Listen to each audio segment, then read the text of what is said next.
Melissa Langton from Accelerate, and I've got your daily dose of your people paracetamol and the next great installment in our Unlocking the Code to a High Performing Business video series. Today, it's a bit of an emotional topic, money. Now, you may think, what are you talking about emotional?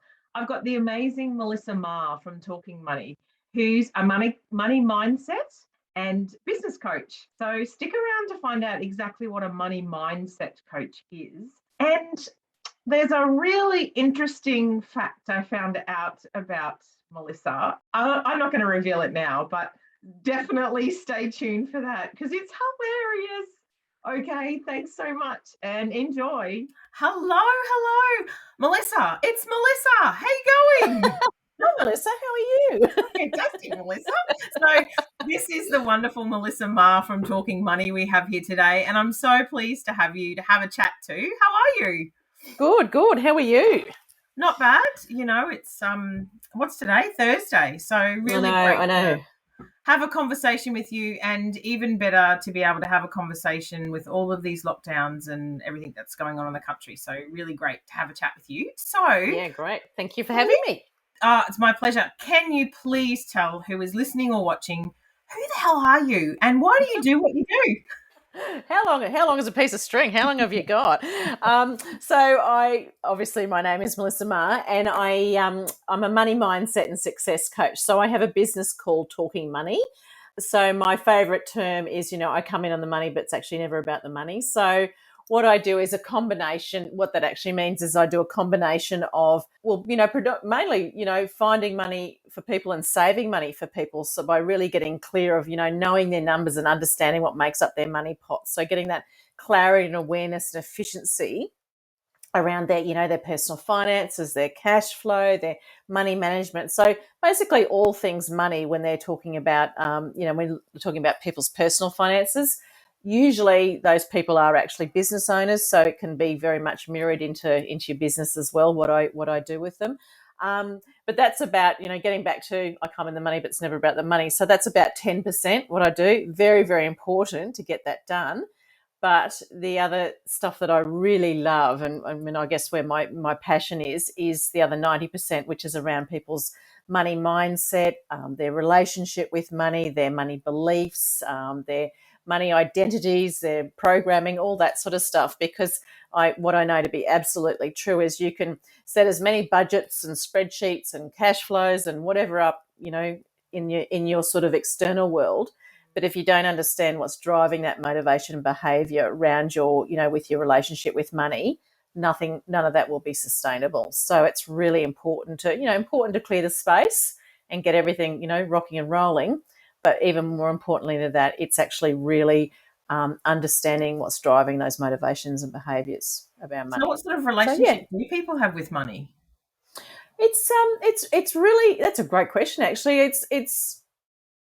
I find three main areas. Yeah. So, I always say I'll challenge anyone that how money was spoken about when we were growing up is not showing up somewhere in our life. And that, obviously that could be in lots of positive ways. But the areas that I'm more interested in is the negative, things that might be holding us back, keeping us small, really stepping into our true power. Yeah. And that, from my personal experience and also with my clients, it sort of shows up in three main areas, directly related to how we interact with money. So, our spending habits, maybe looking to buy things to fill our cup up and, things like that. So directly how we interact with money on a daily basis.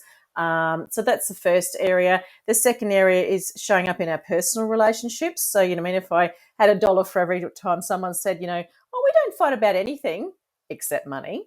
So it can be, a real, in really fantastic, strong relationships, but there can always be a bit of a disconnect with couples around because basically they're bringing two money stories into the relationship. So it's I always say use your differences for good instead of evil. So so money, it can really, but it can money baggage. Yeah. Rather than emotional baggage, money baggage. Yeah. Well, it's probably all in it's all in one and the same thing because it's around our our belief systems and that sort of thing. So and that's really good point there, because that's why a lot of couples find it really hard to talk about money, because it's so emotionally fueled. Yeah. And because such a big part of our identity is tied up in our relationship with money. So if someone starts talking to you about it, it can go, it can explode and erupt very quickly. Yeah. So that's the second area. And the third area really is in our professional life, or, as business owners. I say to people, there's nothing like starting your own business to trigger every trigger every money belief, or programming identity. Exactly, absolutely. And for someone like me, I've done the trifecta. I've had experiences in all three different areas around money. So I've been down in the trenches a few times. So I really get get all this stuff from from a professional coaching angle, but also I've actually lived and breathed it myself. So yeah. So why do you do what you do? Why this path? I really love making a difference in people's lives, and I've had a very big experience and background in finance. So it was a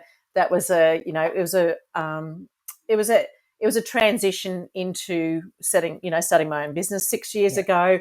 My ethos was to create a safe space to have a real conversation around money, because a lot of people, because of our beliefs, and money is, considered a taboo subject, or they feel like they can't actually really say what's going on with your personal finances, or there is an embarrassment factor.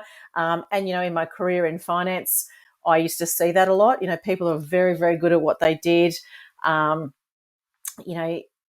Look really amazing at what they did, either, is in their job or in their business or whatever, were very embarrassed around their not knowing everything they should know around their money and their personal finances, and which can have lead people to make decisions that aren't serving them, or putting them under more pressure, or that sort of thing. And so I kept seeing that in my career. And so I thought there was believe that there was a bit of a gap that wasn't necessarily being filled. So that was I started my business, and, as I've evolved, my business has evolved, and it's very much, very focused in that the tangible, cash flow stuff, but it's also very much around the mindset, which has a big impact in so many aspects of our life. So and it's money. Relationship with money, or is so inextricably sort of entangled and entwined to our identity. It's such a big part of our lives, whether we agree with it or don't agree with it, but it's a really big part of our lives. And how do we measure, define success and status and power in our society? Yeah, good it's point. Almost, the yardstick is money. It's a bit scary, isn't it? It's a bit. Yeah, it's not, and I don't necessarily agree with that, but it is what it is, isn't it? At the moment, that it is what it is. Yeah, absolutely. Maybe we should go back to trading goats or something. That could be more fun. I don't know. I'd like to. Yeah, it'd be hard to do $1 million deal, but anyway, with a lot of goats. I need 1 million goats, to be honest. Exactly. Yeah. So exactly. You mentioned, obviously, it steps outside of the business realm, but do you work a lot with business owners? Is that a key client area for you? Yeah, absolutely. Business owners are really my the main people that I work with, because they tend to be self-aware and very open to being, coachable, I suppose is the right term. Like they've got that awareness, they've got that understanding. They're in, because they're in that space of, having their own business and that sort of stuff. So they're really open to looking at things, and also a lot of them having the awareness that their personal finances, or what's going on with their personal finances, is actually impacting the success of their business, so that they that there's that realization that there is a connect. Do you think there's sometimes, almost as a small business owner, because I'll put my hand up, there's actually more fear, there's more riding on making sure that your money story and your understanding of money's a good thing, because business fails could actually end up being quite detrimental to the family? Yeah, absolutely. And what I've found to be true with a lot of businesses, or talking to businesses and looking at businesses and that sort of thing, it's not if a business fails, sometimes it's not the business. I mean, obviously the business is the one that's being blamed for the failure or whatever, but a lot of times it's not the business. If it was actually allowed just to be allowed to burb along and do what it needed to do, it would be actually quite successful and quite fantastic. But, because people aren't in control of their personal finances, they're ripping money out of the business to fund lifestyle and financial commitments, personal financial commitments and lifestyle.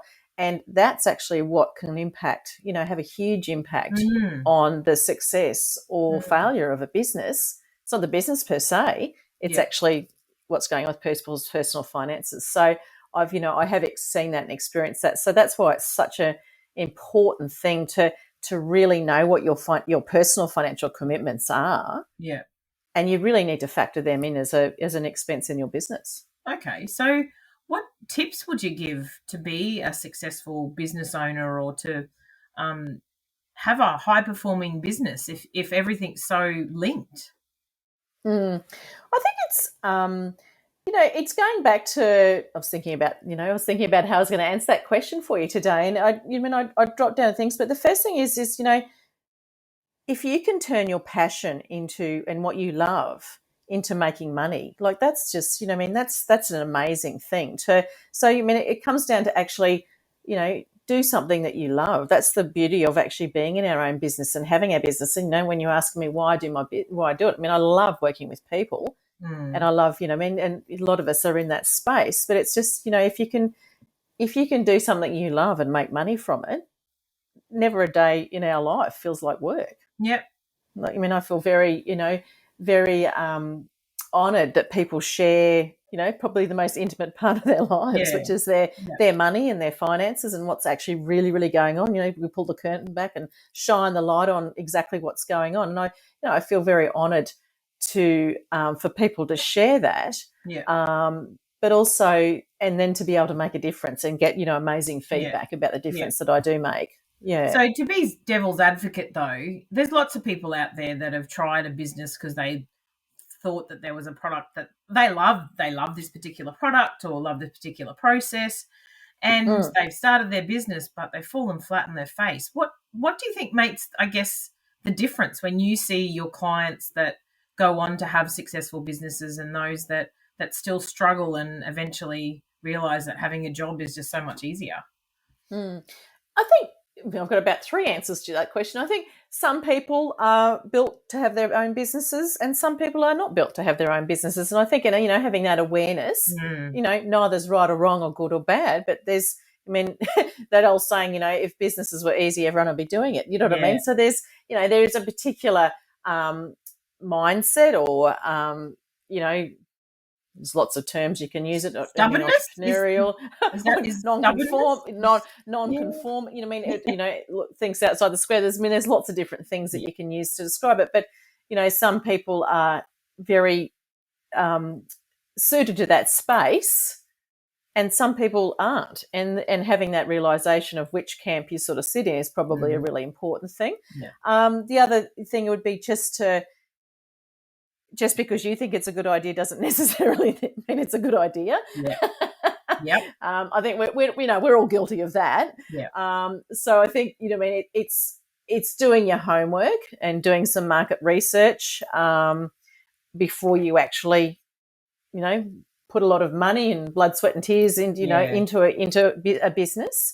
But then once you have started a business, I think it's really I think we've all, everyone at the beginning of their businesses will, take on anyone that fogs a window and stuff like that, which is, might be a rite of passage with regards to starting your own business. But, I think it's one, thing I jot about, be really clear of who you want to work with.